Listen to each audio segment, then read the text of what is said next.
رحم الله من قرأ الفاتحة.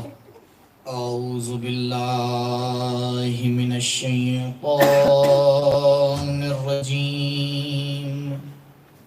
بسم الله الرحمن الرحيم. الحمد لله على ما أنعم وله الشكر على ما ألهم وله الثناء بما قدم من عموم نعم ابتداها وسبوغ آلاء أسداها وتمام منن والاها والصلاة والسلام والتحية والإكرام على النبي المصطفى والرسول المجتبى الذي دنا فتدلى فكان قاب قوسين أو أدنى هو الذي سمي في السماء بأحمد وفي الأرضين بأبي القاسم المصطفى محمد.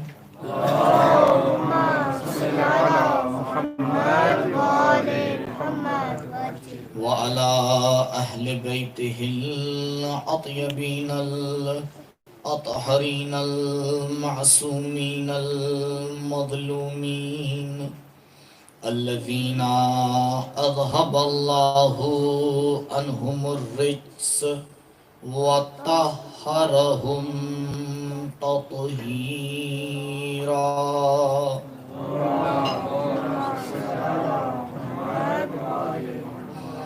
ولا سيما على الحجة الثاني عشر بقية الله المنتظر ولعنة الله على أعدائهم وقتلتهم ومنكري فضائلهم أجمعين.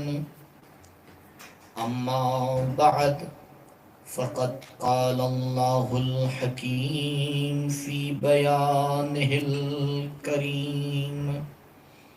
أعوذ بالله من الشيطان الرجيم. يؤتي الحكمة من يشاء ومن يعط الحكمة فقد أوتي خيرا كثيرا وما يذكر إلا أولو الألباب. درود پڑھیں محمد. اللهم صل على محمد وعلى محمد.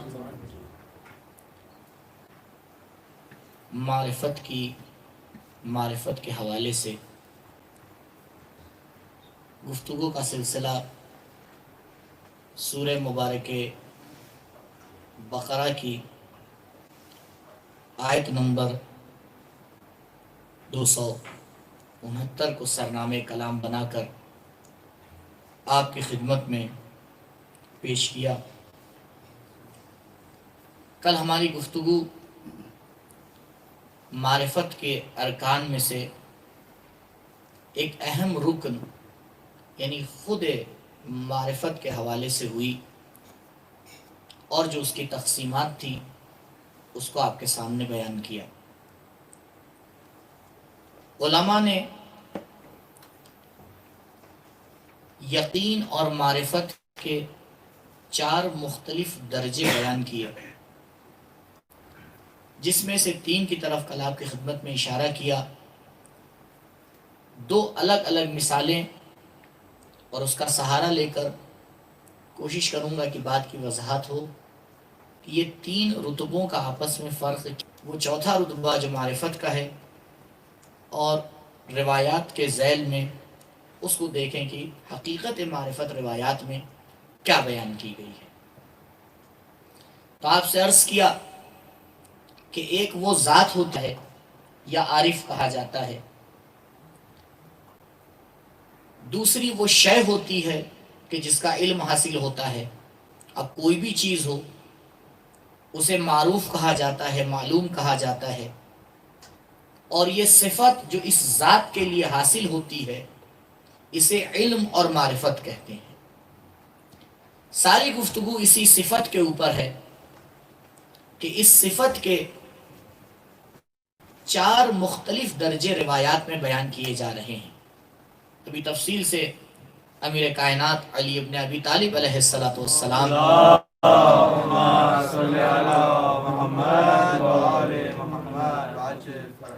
کی روایت ہے کہ جس میں یہ مراتب بیان کیے گئے ہیں، اس کو آپ خدمت میں انشاءاللہ عرض کروں گا. تو پہلا درجہ کہ جس کا نام علم الیقین رکھا گیا، کل ایک مثال میں نے آپ کی خدمت میں دی تھی، آج 2 مثالوں کا سہارا لوں گا تاکہ فرق روشن ہو جائے، کیونکہ کل ہمارا وقت کم تھا، وضاحت نہیں ہو پائی. تو پہلا مرحلہ، پہلا مرتبہ معرفت کا، جسے علماء علم الیقین کہتے ہیں. کہا یہ علم الیقین یہ ہے کہ تم دلیل کے ذریعے، برہان کے ذریعے، کسی واسطے کے ذریعے کسی شے کا علم حاصل کر لو. جیسے ہمیں اور آپ کو علم حاصل کرنا ہے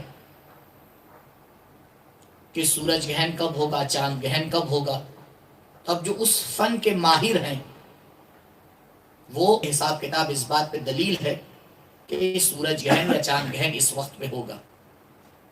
لیکن یہ حساب اور کتاب آپ کو سورج اور چاند گہن کا وقت تو بتا سکتا ہے، لیکن خود چاند گہن، مثال خداوند متعال کی لے لیجئے جو کل بھی دی تھی، کہ خداوند متعال کے بارے میں جتنی بھی آیات آفاقی ہیں، قرآن اس کی طرف اشارہ کر رہا ہے. آیات آفاقی اسی کو کہا جاتا ہے، اور عام انسان اسی چیز کو نشانی بناتے ہیں اور ذریعہ بناتے ہیں خدا تک پہنچنے کا. کسی ضعیفہ سے پوچھا گیا کہ یہ بتاؤ کیا تم خدا کے اوپر ایمان رکھتی ہو؟ کہا ہاں. تو کہا کوئی دلیل بھی ہے تمہارے پاس؟ تو وہ چرخہ کاٹ رہی تھی، اس نے اپنے ہاتھ سے ایک مرتبہ چرخے کو چلایا، کہا یہ چرخہ اگر بغیر میرے چلائے نہیں چل سکتا تو یہ پوری کائنات کا نظام کسی چلانے والے کے بغیر کیسے چل سکتا ہے؟ تو یہ دین کہلاتا ہے. انسان دلیل کے ذریعے سے معلوم تک پہنچ جائے، لیکن یاد رکھیے دلیل سے معلوم تک پہنچنا کبھی بھی معلوم کی حقیقت کو اجاگر نہیں کرتا. کیوں؟ کیونکہ عالم اور معلوم کے درمیان ایک واحد کی دلیل غلط تھی.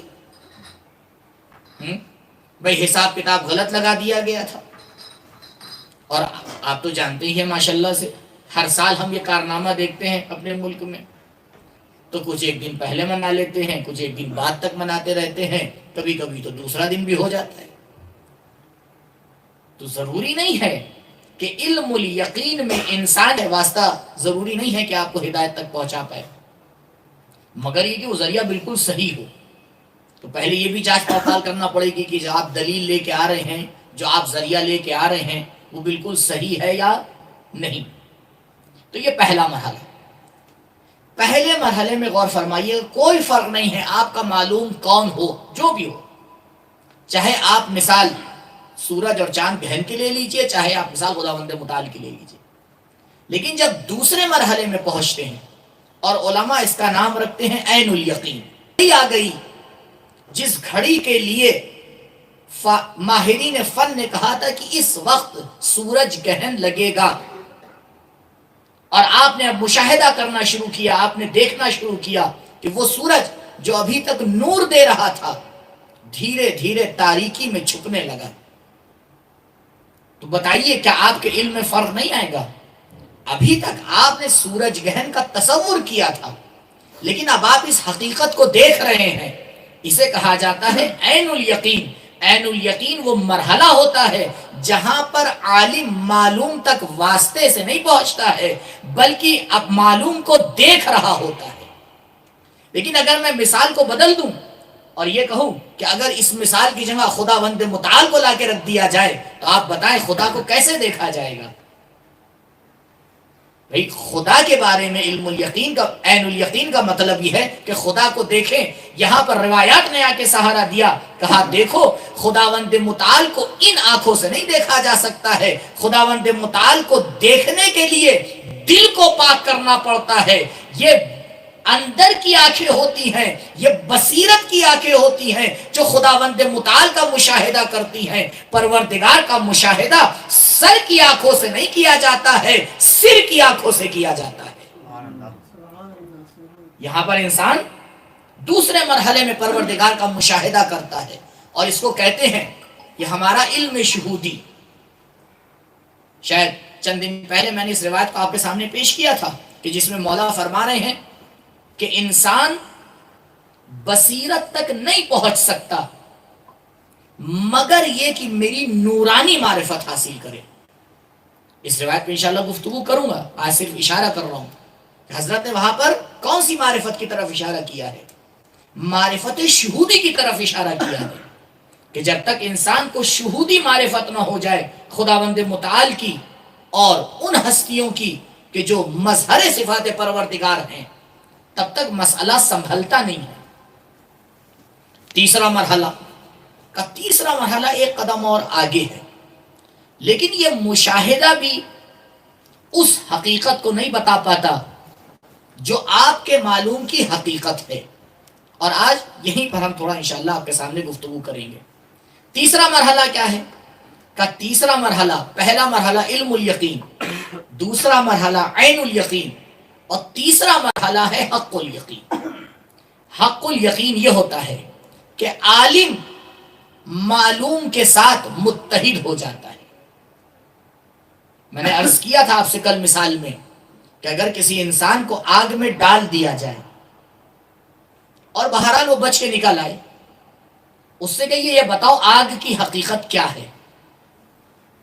جس آگ کی حقیقت تک وہ پہنچا ہے نہ کوئی برہان پہنچا سکتی ہے نہ کوئی آنکھ پہنچا سکتی ہے۔ کوئی دلیل آگ کی حقیقت کو اس سے بہتر بتا ہی نہیں سکتی۔ اسی لیے جب کوئی انسان کسی چیز کو سمجھنے کی زیادہ کوشش کرتا ہے، مثال کے طور پر کوئی کھانے کی مثال آپ لے لیجئے، اگر بہت زیادہ وہ آپ سے ضد کرتا ہے تو آپ کہتے ہیں قبلہ کھا کے دیکھ لیجئے۔ کھا کے دیکھ لیجئے کا مطلب کیا ہے؟ یعنی اسے یہ ممکن ہے، لیکن جب مثال خداوند متعال کی آئے گی تب کیا کیا جائے گا؟ عرفا اسی ایسے مرحلے میں پہنچ جاتا ہے کہ اب اس کی مرضی خدا کی مرضی کے ساتھ فنا ہو جاتی ہے۔ تبھی آیت بڑھ کے آواز دیتی ہے یا ایتھا النفس المطمئنہ ارجعی الی ربک راضیۃ مرضیہ فادخلی فی عبادی وادخلی جنتی۔ اے نفس مطمئنہ، اب تیرا یہ مقام ہو گیا ہے کہ تو خدا کی ذات میں فانی ہو چکی ہے۔ مرضی پروردگار تیری مرضی ہوگی، تیری مرضی مرضی پروردگار ہوگی۔ درود پڑھے پر محمد و آل محمد۔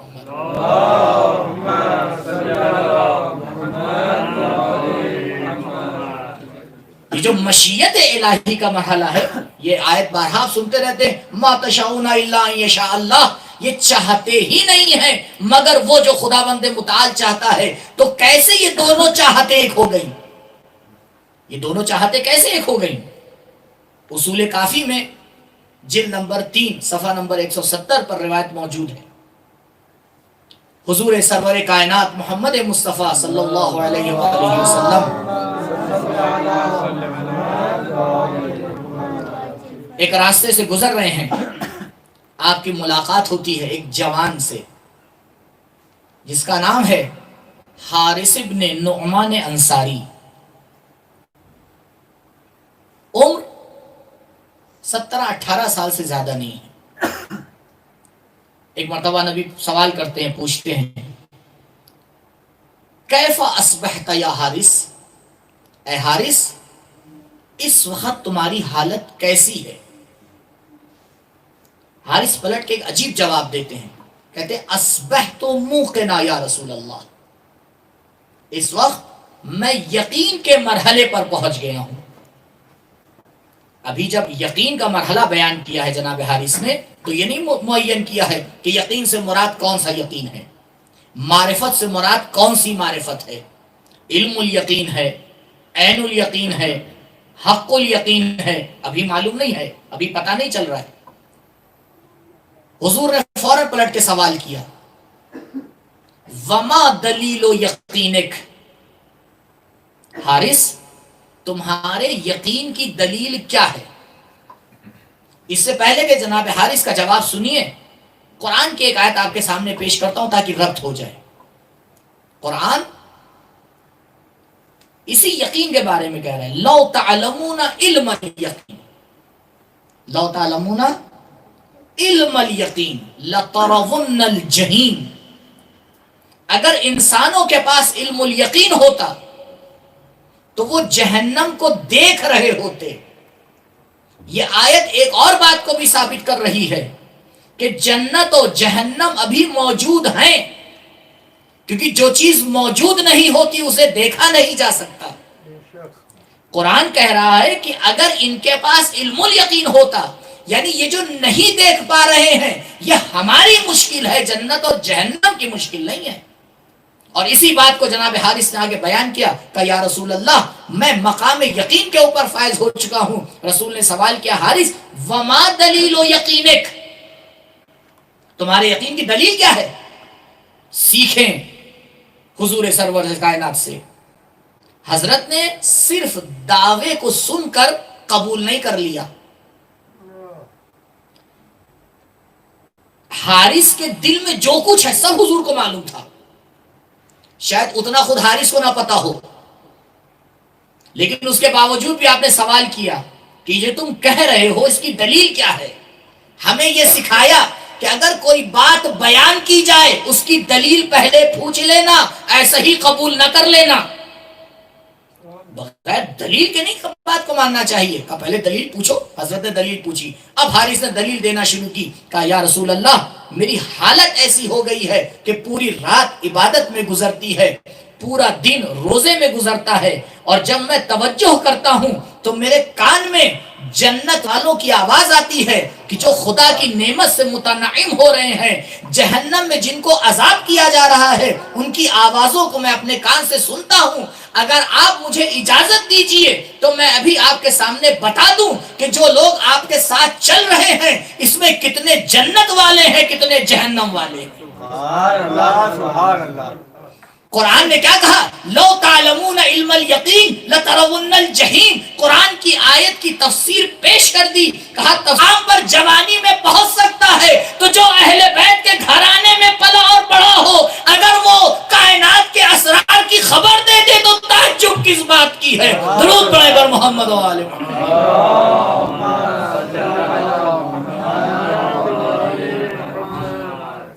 کہا یہ مرحلہ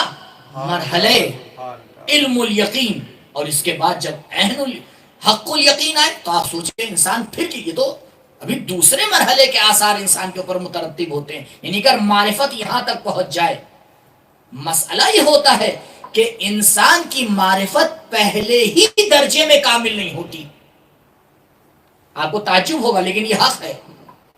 پہلا درجہ یعنی انسان اپنی زندگی میں یہ باتیں صرف اس لیے عرض کر رہا ہوں تمام اپنے حاضرین اور ناظرین کے لیے، تاکہ ایک بار پلٹ کے غور کریں اپنی زندگی میں کئی فیصد باتیں ہیں جن کی معرفت ہمیں دلیل کے ساتھ ہے۔ عزیزوں اگر ایک بار بیٹھ کر شمار کیجئے گا تو یقین مانیے ہاتھ کی انگلیوں سے زیادہ نہیں نکلیں گی وہ معرفتیں جو ہمیں دلیل کے ساتھ پتہ ہیں۔ یعنی ابھی مرحلہ علم الیقین کا ہے، معرفت کی پہلی منزل ہے، اور اشارہ کروں گا زندگی کی ساری مشکلات کی جڑ معرفت کا نہ ہونا ہے. اگر آج فرصت ہوئی تو انشاءاللہ وہاں تک پہنچیں گے. اسی لیے گفتگو کا موضوع یہی رکھا ہے.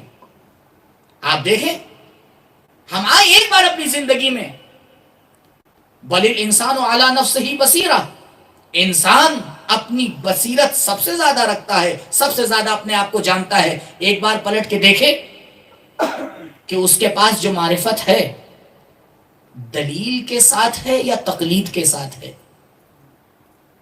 فلاں نے کہا تھا مان لیا، فلاں صاحب اچھے لگ گئے، اللہ اکبر، معجزہ ہو جاتا ہے اگر کوئی اچھا لگ گیا تو. کیونکہ اچھا لگنا ایک مرحلہ ہے، اس کی اندھی تقلید کرنا دوسرا مرحلہ ہے. بس اس کی اندھی تقلید شروع ہو جاتی ہے. قبلہ کا انداز بھا جائے بس اتنا کافی ہے. اس سے بڑی برہان تو کچھ ہو ہی نہیں سکتی. ہم آپ نے دیکھا کتنی اچھی گفتگو کرتے ہیں، بس انداز گفتگو اگر بھا گیا تو یہی انداز دلیل و برہان بن جاتا ہے. انسان یہ نہیں دیکھتا ہے کہ کس طرح سے ایک ظاہری خوبصورت شے میں لپیٹ کر انسان کو زہر دیا جا رہا ہے. میں بارہا اس بات کو کہتا ہوں کہ جو کمپنی آ کے ڈپلیکیٹ مال بناتی ہے وہ اتنا ضرور سمجھتی ہے کہ جتنا اصل کے مطابق ہوگا اتنا جلدی بکے گا. ڈپلیکیٹ مال میں کیا ہونا چاہیے؟ اگر آپ نے بالکل ہی کلر چینج کر دیا، سائز چینج کر دیا، ریٹ چینج کر دیا، سب کچھ چینج کر دیا تو بھائی انسان اتنا تو سمجھتا ہے، یہ کہے گا یہ تو وہ ہے ہی نہیں. لیکن اگر آپ کو اصل اور ڈپلیکیٹ میں امتیاز کرنا ہے تو آپ کو کیا چاہیے؟ کس چیز کی ضرورت ہے؟ معرفت کی ضرورت ہے. اور اگر معرفت نہیں ہوگی تو ڈپلیکیٹ مال لے آئیے گا گھر، استعمال کے 1 مہینے کے بعد پتا چلے گا جب اس کا اثر غلط پڑے گا. یہ کیا ہو گیا؟ میں تو فلاں چیز خرید کے لے کے آیا تھا، پہلی بار تو بہت صحیح تھا اس کا اثر، اب کیا ہو گیا؟ اب جب پلٹ کے دیکھیں گے تو پتا چلا تھا مال ڈپلیکیٹ تھا. تو قبلہ صحیح امام اور غلط امام کو بھی سمجھنے کے لیے معرفت کی ضرورت ہے. کون تاریخ میں اصلی تھے، کون تاریخ میں ڈپلیکیٹ تھے، اگر صحیح معرفت نہیں ہے تو انسان یہ بھی نہیں سمجھ پاتا ہے. جب عمر کا آخری حصہ ہوتا ہے تب ذرا سا خیال آتا ہے کیونکہ معرفت غلط تھی تو معنی بھی غلط تھا. معرفت کا اثر یہی ہوتا ہے کہ انسان نہیں سمجھ پاتا کہ کدھر جا رہا ہے. یہ پہلی معرفت ہے جسے کہا جاتا ہے علم الیقین. ابھی اس سے انسان آگے نہیں بڑھ پایا ہے. تو دوسری معرفت کا درجہ تو بہت آگے ہے، تیسری معرفت کا درجہ تو بہت آگے ہے، چوتھی معرفت کا درجہ تو بالکل ہی ناپید ہے. تو پہلی معرفت اس میں ہمیں خیال کرنا ہے. میں تھوڑا سا اس پہ گفتگو کر کے آگے بڑھوں تاکہ اس کو چھوڑ دوں کہ انسان کی جو علم الیقین کی معرفت ہے اس میں آ کے غور کرے، دیکھے جو بات اس سے بتائی جا رہی ہے اس کے پیچھے کوئی دلیل اور برہان ہے یا نہیں. آج ہمارے معاشرے میں بہت سی مشکلات کی جڑ یہی ہے. ہم مانے بیٹھے ہوئے ہیں جبکہ ہمارے پاس کوئی دلیل نہیں. کیوں مانے بیٹھے ہوئے ہیں؟ فلاں نے کہا تھا. اگر اس کا کوئی اعتبار ہے تو بات ٹھیک ہے، لیکن اگر اس کا خود اعتبار نہیں ہے تو جس کا خود اعتبار نہیں ہے اس کی بات کا اعتبار کہاں سے ہو جائے گا؟ لیکن نہیں، آج چلتے جا رہے ہیں ہم ایسے ہی. مثالیں دے کے آپ کا وقت نہیں لوں گا. دوسرے مرحلے پہ آتے ہیں. دوسرا مرحلہ، پہلے مرحلے سے عالی قرآن نے آگے بتا دیا لو تعلمون علم الیقین، یہ دوسرا مرحلہ لترون الجحیم. تو دوسرا ہی مرحلہ انسان کو یہاں تک پہنچا دیتا ہے. اس سے آگے جانے کی ضرورت نہیں. اب دوسرے مرحلے پہ آئیے. 2 ہستیاں ہمیں تاریخ میں نظر آتی ہیں جہاں ظاہری طور پر دونوں ایک دوسرے کے خلاف بات کر رہی ہیں، اور جب ہم دونوں روایتوں کو پیش کرتے ہیں تو ہمارے اوپر عجیب عجیب الزام لگنے لگتے ہیں. ایک ذات آگے بڑھی اور اس نے اپنے پروردگار کو مخاطب کر کے کہا، پروردگار ما عرفنا کا حق کا معرفتک، اے میرے پروردگار جو تیری معرفت کا حق. یہ کس کا جملہ ہے؟ کائنات کی عالی ترین ذات، اشرف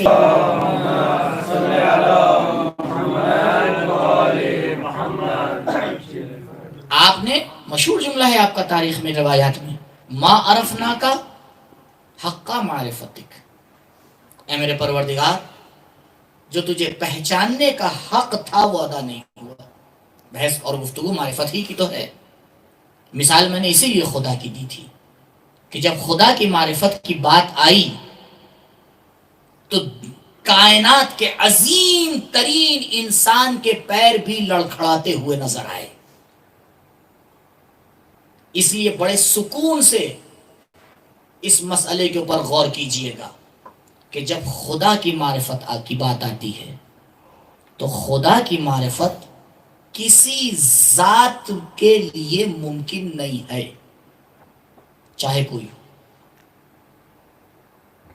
کیونکہ معرفت حاصل کرنے کے لیے بہت سیدھی سی میں آپ کو مثال دوں، عالم کا معلوم کے اوپر ہونا شرط ہے۔ اگر عالم معلوم کے اوپر نہیں ہے تو اس کا علم کیسے حاصل کر رہے ہیں؟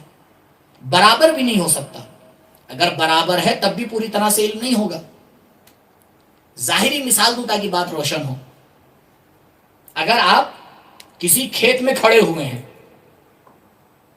آپ کو اس کی لمبائی چوڑائی کا پورا اندازہ ہوگا؟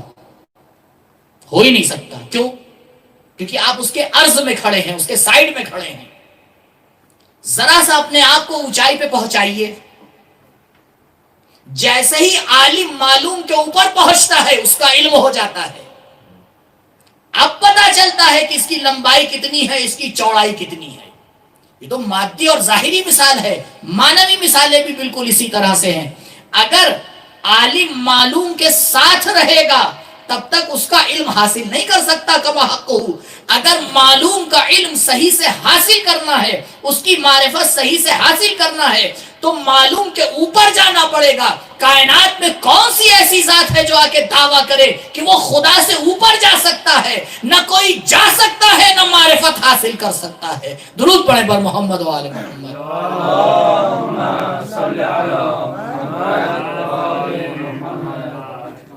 تو یہاں پر بالکل سیدھی سی بات تھی، حضرت نے فرما دی ما عرفنا کا حق معرفتک، اے میرے پروردگار جو تجھے پہچاننے کا حق تھا وہ نہیں پہچانا۔ کاش یہی روایت ہم تک پہنچتی، لیکن ایک دوسری روایت بھی ہمارے اور آپ کے سامنے موجود ہے۔ لو کشف الغطاء مزددت یقینا، اگر آسمان کے پردے ہٹا دیے جائیں تو اب علی کی معرفت میں اضافہ نہیں ہونے والا۔ اب ان دونوں روایتوں پہ آپ غور کیجئے، یہ تو پہلے سے ہم طے کیے بیٹھے ہیں کہ یہ دو ہستیاں ایسی ہیں کہ جن کے کلام میں ٹکراؤ نہیں ہو سکتا، کیونکہ اگر ٹکراؤ ہو جائے تو دونوں معصوم کیسے ہیں؟ یہ تو غیر معصوم کے کلام میں ہوتا ہے کہ کوئی کچھ کہہ دیتا ہے، دوسرا کچھ کہہ دیتا ہے۔ ایک انسان خود اپنی بات کو کاٹ دیتا ہے چند دنوں کے بعد، پہلے کچھ کہا تھا بعد میں کچھ کہہ دیتا ہے۔ آپ دیکھ لیجئے، عام طور پر یہی ہوتا ہے۔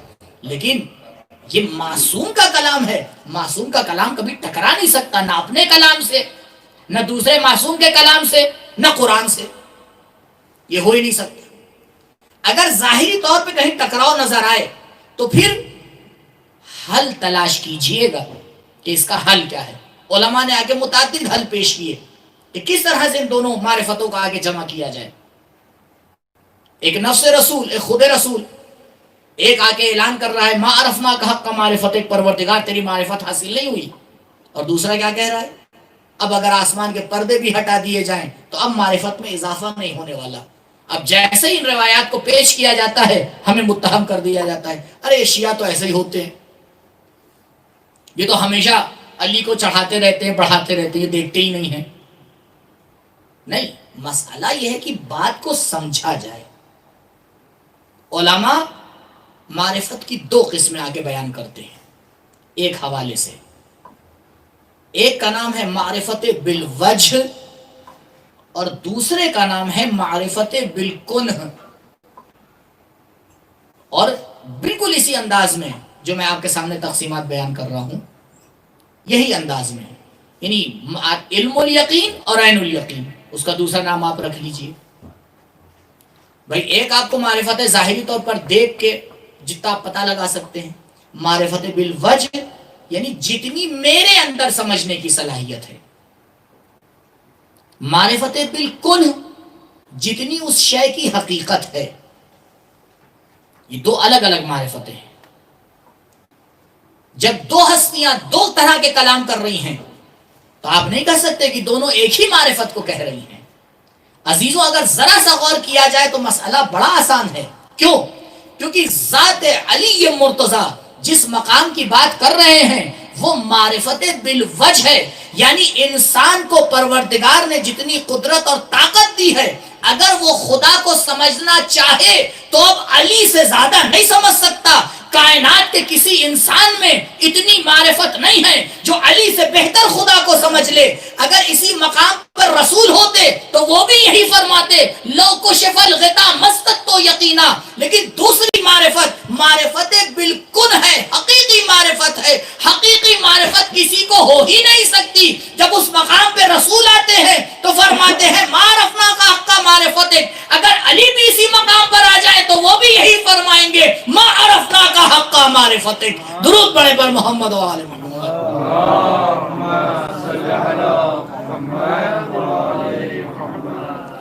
مقام معرفت الگ الگ ہے۔ مولائے کائنات ظاہری معرفت کے اعتبار سے گفتگو فرما رہے ہیں، معرفت بالوجہ کے اعتبار سے گفتگو فرما رہے ہیں۔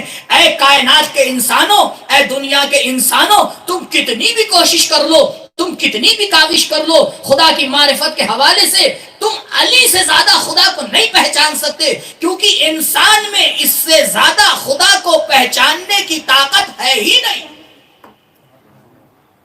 کیونکہ اگر اس سے زیادہ ہو جائے گی تو علی سے آگے نکل جائے گا۔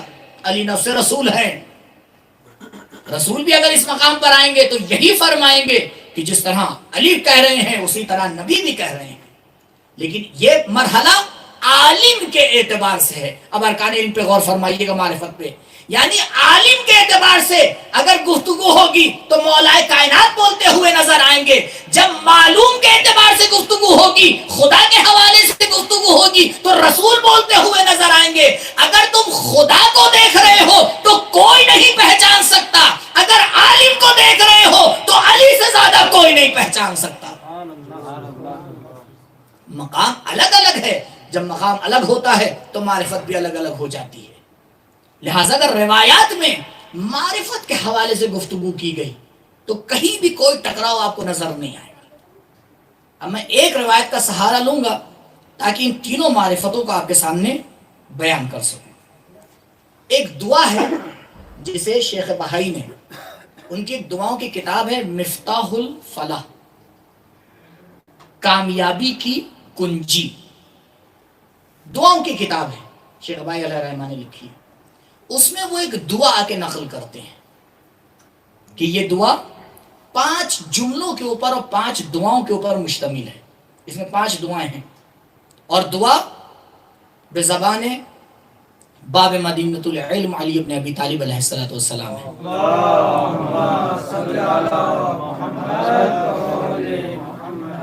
حضرت فرماتے ہیں اللہم نور ظاہری بطاعتک وباطنی بمحبتک وقلبی بمعرفتک وروحی بمشاہدتک وسری باستقلال اتصال حضرتک یا ذی الجلال والاکرام۔ 5 دعاؤں پر مشتمل ہے۔ 5 چیزیں مانگی ہیں حضرت خدا سے، 5 چیزیں حضرت خدا سے مانگی ہیں اور 5 میں حضرت معرفت مانگی ہے۔ عجیب بات ہے، 5 میں آپ غور فرمائیے، تیسرے میں تو لفظ معرفت رکھا ہے لیکن باقی میں ایسا نہیں ہے۔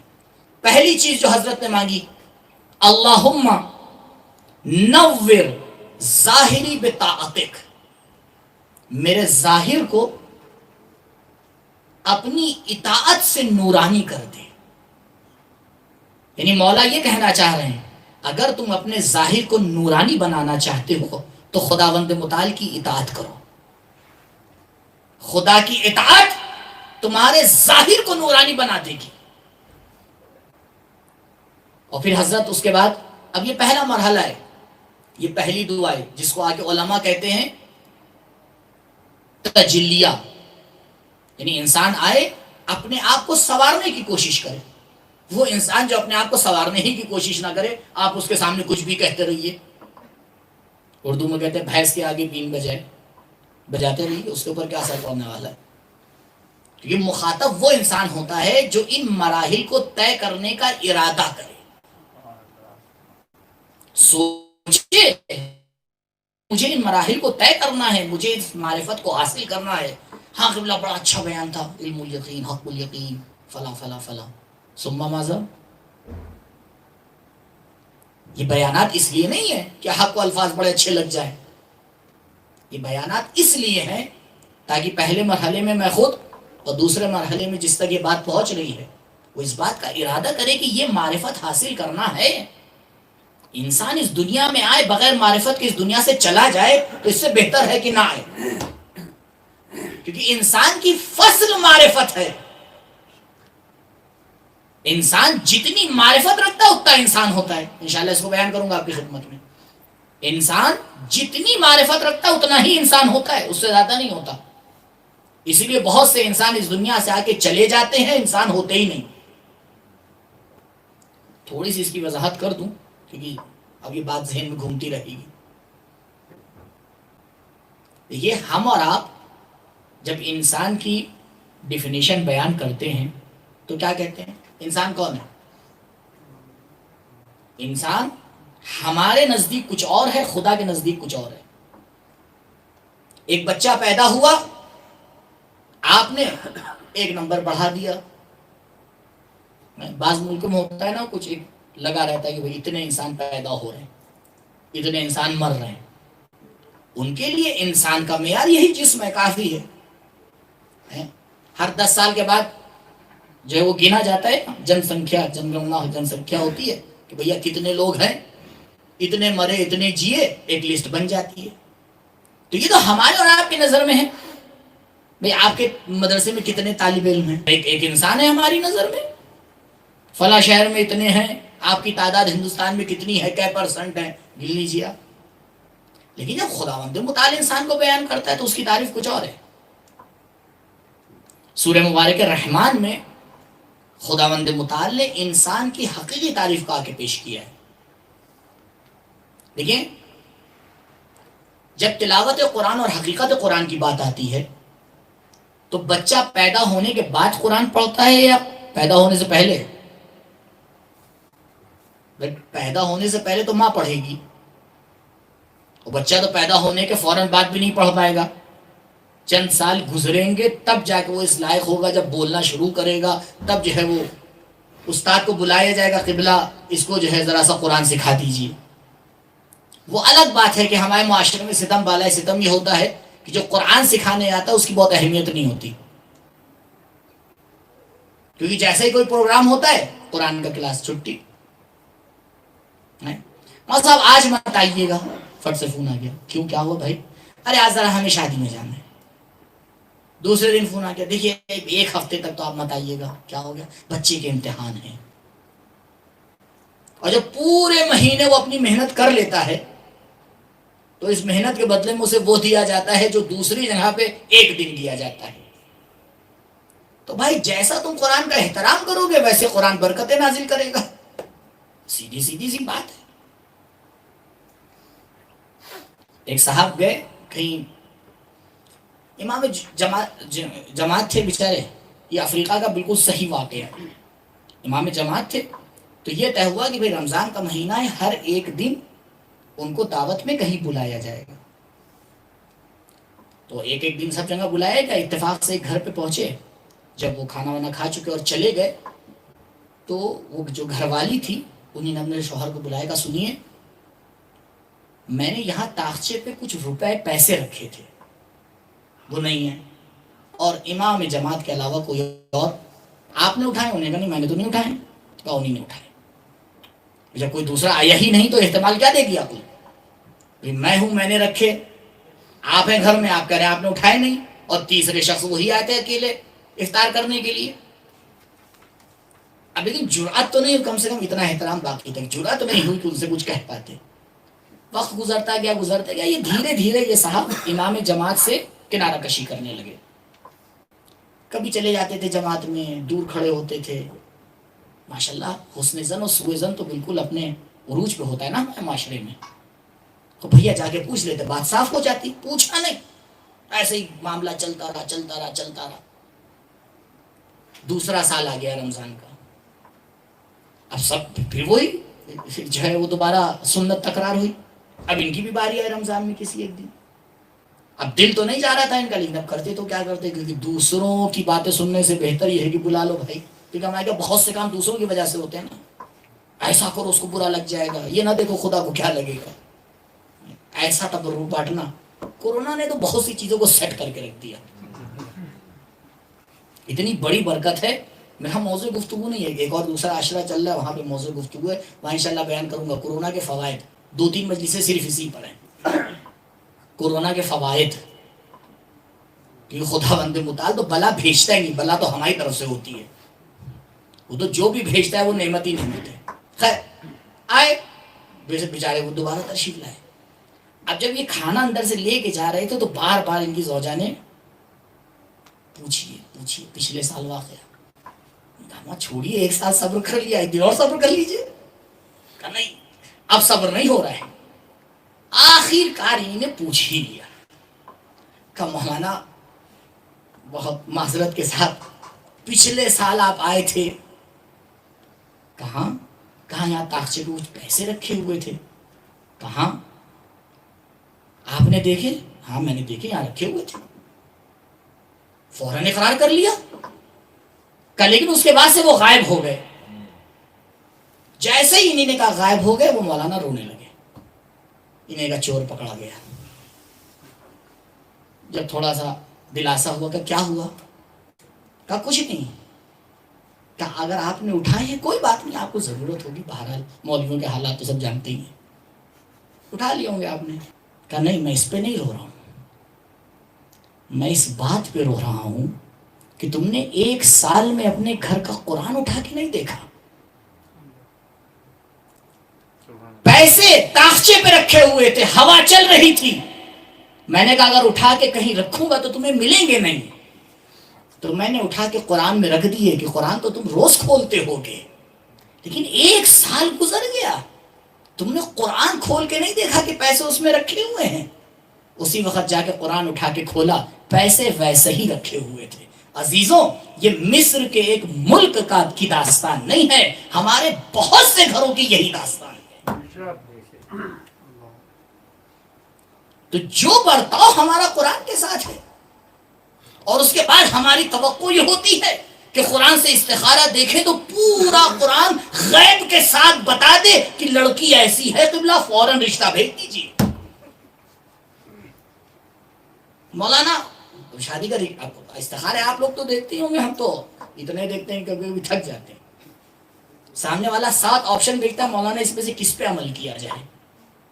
بھیا استخارہ دیکھ رہے ہو، کیا کر رہے ہو؟ اور توقع کیا ہوتی ہے؟ پورے خط و خال جیسے لگ رہا ہے آیت میرے ہی اوپر نازل ہو رہی ہے. نہیں، یہ معرفت معاشرہ ہے نسبت قرآن. میں موضوع سے تو ہٹتا ہی نہیں، آپ جانتے ہیں. ہاں تھوڑی دیر بعد آپ کو بتاتا ہوں کہ موضوع پہ تھا. یہ ہے معرفت قرآن ہمارے معاشرے کی. تو جس معاشرے کی ایسی معرفت قرآن ہوگی تو پھر قرآن بھی اس کا انداز یہی ہوگا. دیکھیے قرآن کیا کہتا ہے انسان کے بارے میں. تو کہا بچہ پیدا ہوگا، بڑا ہوگا، تب جا کے قرآن پڑھے گا، قرآن سیکھے گا. لیکن قرآن کا انداز کچھ اور ہے. بسم اللہ الرحمن الرحیم، الرحمن علم القرآن. اس کے بعد خدا کہتا ہے خلق پروردگار. آیت کو آگے پیچھے ہونا چاہیے. صرف قرآن مجموعی طور پر معجزہ نہیں ہے، قرآن کی ترتیب بھی معجزہ ہے. کبھی اس غلط فہمی میں نہیں جائیے گا کہ رسول چلے گئے بعد میں قرآن کو مرتب کیا گیا. وہ رسول جو یہ بتا کے جائے کہ تم بیت الخلا میں جانا تو پہلے کون سا پیر رکھنا، جب باہر نکلنا تو کون سا پیر رکھنا، جو زندگی کی اتنی باریکیوں کو بتا کے جا رہا ہو، وہ قرآن کو جمع کیے بغیر بتائے بغیر چلا جائے گا؟ خود حدیث ثقلین اس بات کی گواہ ہے، انی تارکن فیکم الثقلین کتاب اللہ، میں اللہ کی کتاب تمہارے درمیان چھوڑ کے جا رہا ہوں۔ بکھرے ہوئے کاغذوں کو کتاب نہیں کہا جاتا ہے، جب مجموعہ تیار ہو جاتا ہے تب کتاب کہی جاتی ہے۔ حضرت کہہ رہے ہیں میں کتاب چھوڑ کے جا رہا ہوں تمہارے درمیان، اللہ کی کتاب، یعنی ابتدا سے لے کر انتہا تک رسول نے اپنی زندگی میں اس کو مرتب کر دیا تھا۔ تو یہ آیت کو بھی رسول، اس کے بعد اس آیت کو رکھا ہے خلق الانسان۔ قرآن صرف آیت کی ترتیب سے معارف پیش کرتا ہے، آیت کی تفسیر تو دور کی بات ہے۔ میں آیت کی تفسیر نہیں پیش کر رہا ہوں آپ کے سامنے، ترتیب پیش کر رہا ہوں۔ یہ ترتیب ہمیں بتا رہی ہے کہ انسان کی حقیقت قرآن کے نزدیک کیا ہے۔ یہ ترتیب بتا رہی ہے کہ تمہاری ترتیب اور ہے، ہماری ترتیب اور ہے۔ تمہارے کیا جب ماں کے پیٹ سے بچہ پیدا ہوتا ہے تم اسے انسان کہتے ہو، ہم اسے انسان نہیں کہتے ہیں، ہم صبر کرتے ہیں کہ وہ قرآن سیکھ لے۔ جتنا قرآن سیکھتا جاتا ہے اتنا انسان بنتا چلا جاتا ہے۔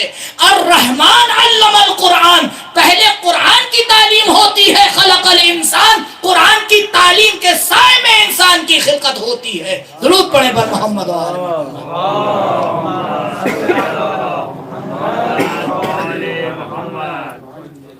انسان اتنا ہی انسان ہے جتنا قرآن کی معرفت رکھتا ہوگا، اور اگر بغیر قرآن کی معرفت کے اس دنیا سے چلا گیا تو انسان اس دنیا سے نہیں گیا ہے۔ یہ صرف ایک آیت قرآن کی اس بات کی گواہی دے رہی ہے، الرحمن علم القرآن خلق الانسان، انسان کی خلقت تعلیم قرآن کے سائے میں ہوتی ہے۔ اب جتنا انسان قرآن سیکھ رہے، اب جس کو انسان بننے کا شوق ہے، یہ بالکل سیدھی سی بات ہے، کوئی جسارت نہیں ہے، اور اگر جسارت ہے تو خدا کر رہا ہے، میں نہیں کر رہا ہوں، کیونکہ میں تو صرف اس کا ترجمہ نہیں کر رہا ہوں آپ کے سامنے۔ کہا نہیں تم یہ سمجھتے ہو کہ انسان آئے ہو انسان جا رہے ہو، نہیں، ہماری تو نظر دوسری ہے، ہم تو معرفت قرآنی کو آ کے دیکھتے ہیں کہ قرآنی معرفت تمہارے پاس کتنی ہے۔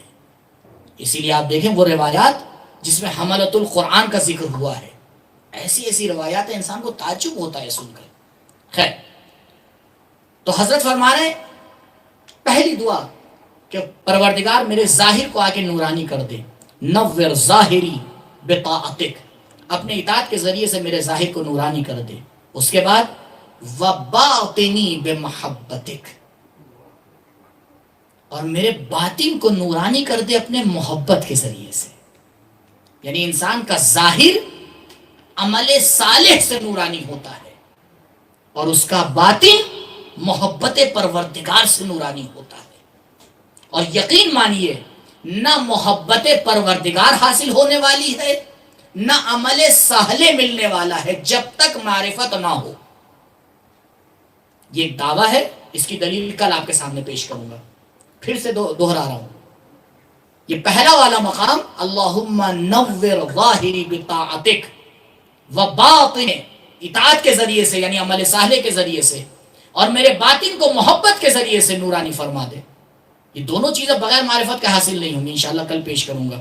تیسری چیز وقلبی بمعرفتک، حضرت اسی لیے تیسری جگہ پہ لے کے، کیونکہ جب تک قلب معرفت کے نور سے منور نہیں ہوگا نہ محبت آئے گی نہ اطاعت آئے گی۔ سارا دار و مدار معرفت کے اوپر ہے۔ یہ وہی پہلی معرفت ہے جسے ہم نے علم الیقین کہا تھا، اور اس کے بعد حضرت ایک قدم اور آگے بڑھتے ہیں۔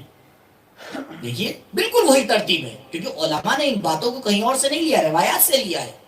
اس کے بعد چوتھے مرحلے میں حضرت فرماتے ہیں پروردگار میری روح کو اپنے مشاہدے کے ذریعے سے نورانی فرما دے۔ یہ کون سا علم ہے؟ یہ عین الیقین ہے جو میں نے آپ کو مثال دی تھی۔ تو پہلے علم الیقین، اس کے بعد عین الیقین، اس کے بعد کا مرتبہ دیکھیں وسری، پروردگار میری ذات کو، میرے سر کو، میرے حقیقت کو باستقلال اتصال معرفتک،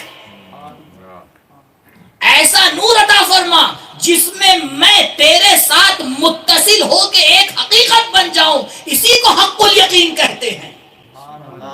یعنی مولا کائنات نے پہلے ظاہر کی بات کی، اس کے بعد محبت کی بات کی، اس کے بعد علم الیقین کی بات کی، پھر عین الیقین کی بات کی، پھر حق و ترتیب ایسے ہی چلے گی جب تک عمل صالح نہیں ہوگا محبت نہیں آئے گی، جب تک محبت نہیں آئے گی معرفت نہیں آئے گی، جب تک معرفت نہیں آئے گی مشاہدہ نہیں کر پاؤ گے، جب تک مشاہدہ نہیں کر پاؤ گے اتصال نہیں ہو پائے گا۔ درود پڑھے بر محمد و آل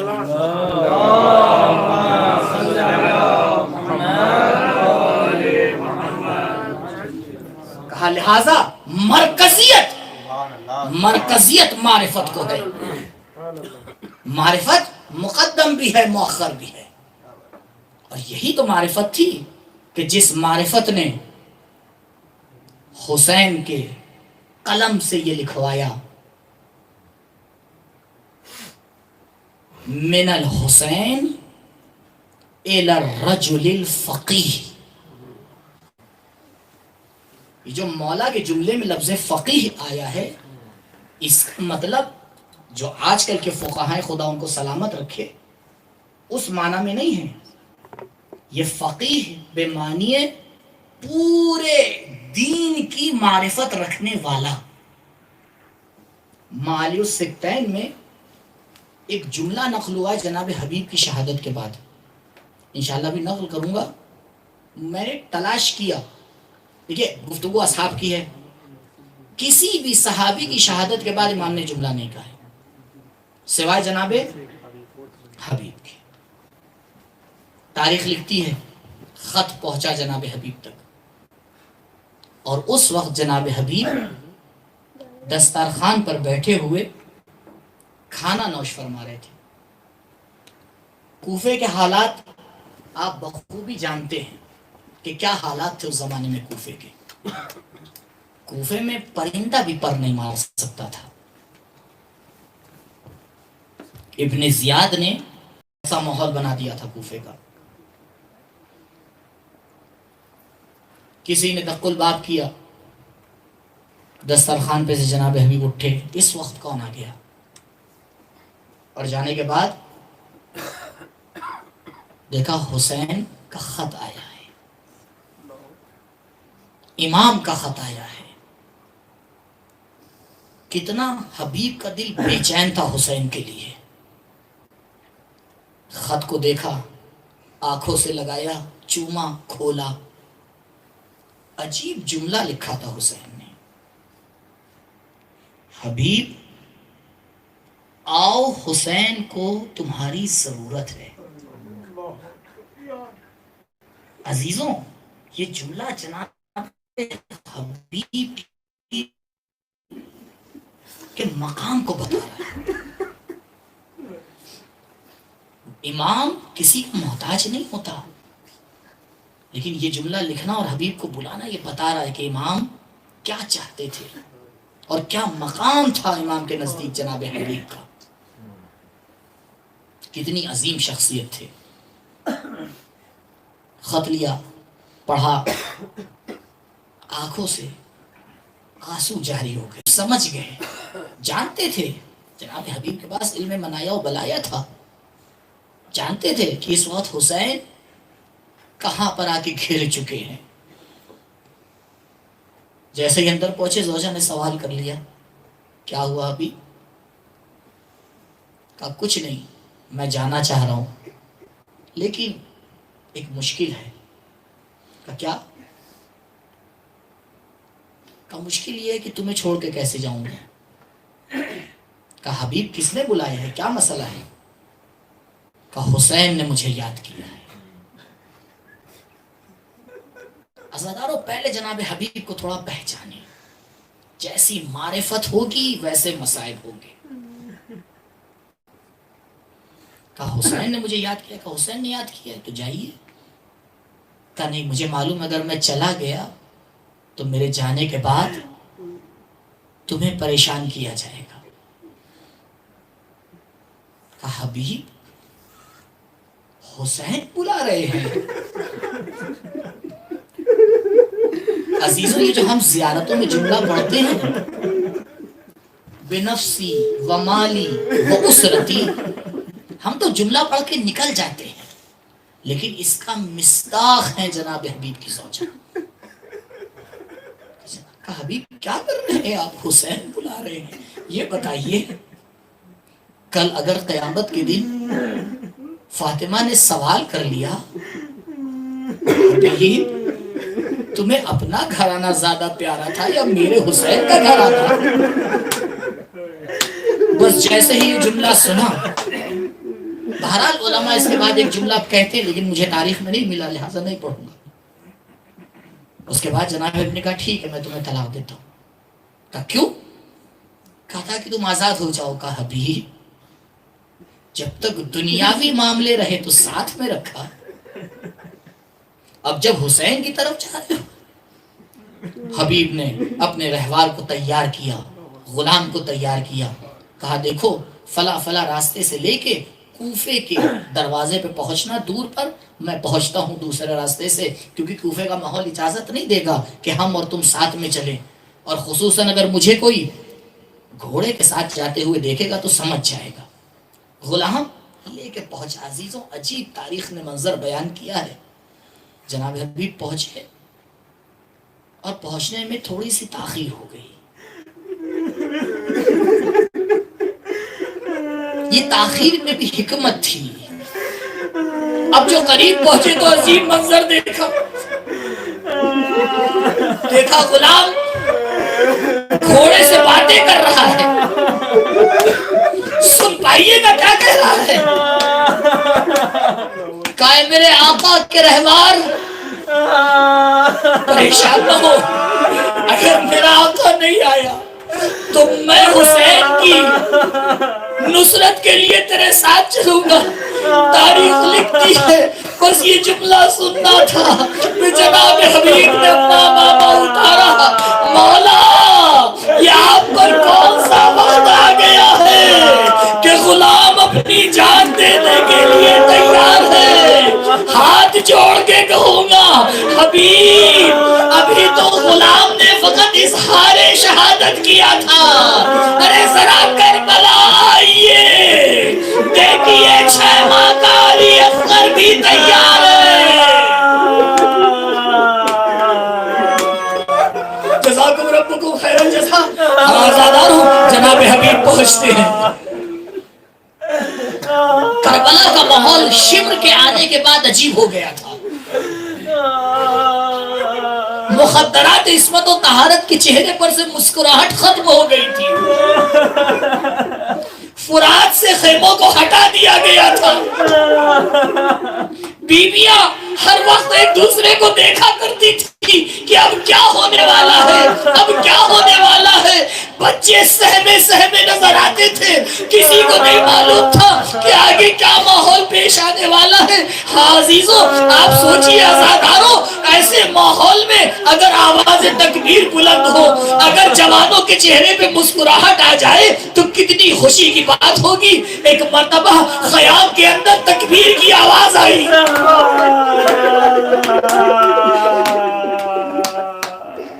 خیام میں تکبیر کی آواز آئی اور تکبیر کا انداز خوشی کا تھا. ایک مرتبہ علی کی بیٹی نے خادمہ سے کہا جاؤ ذرا دیکھ کے تو آؤ اس قسمہ پرسی کے ماحول میں یہ تکبیر میں خوشی کی لہر کیوں آ رہی ہے. جاتی ہے دیکھتی ہے واپس آتی ہے.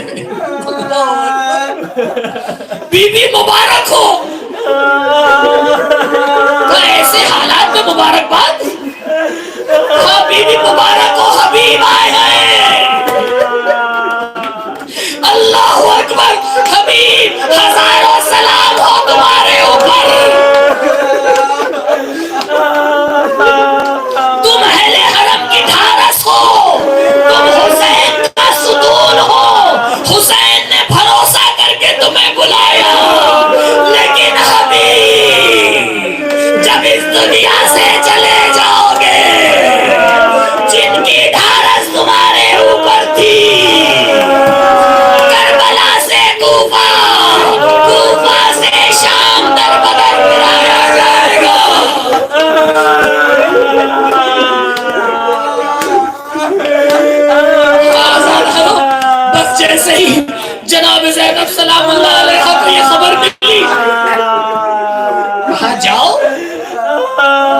حبیب کو ہمارا سلام کر دو۔ اللہ اکبر، ادھر کنیز سلام لے کے پہنچی، ادھر حبیب نے نعرہ بلند کیا، پروردگارا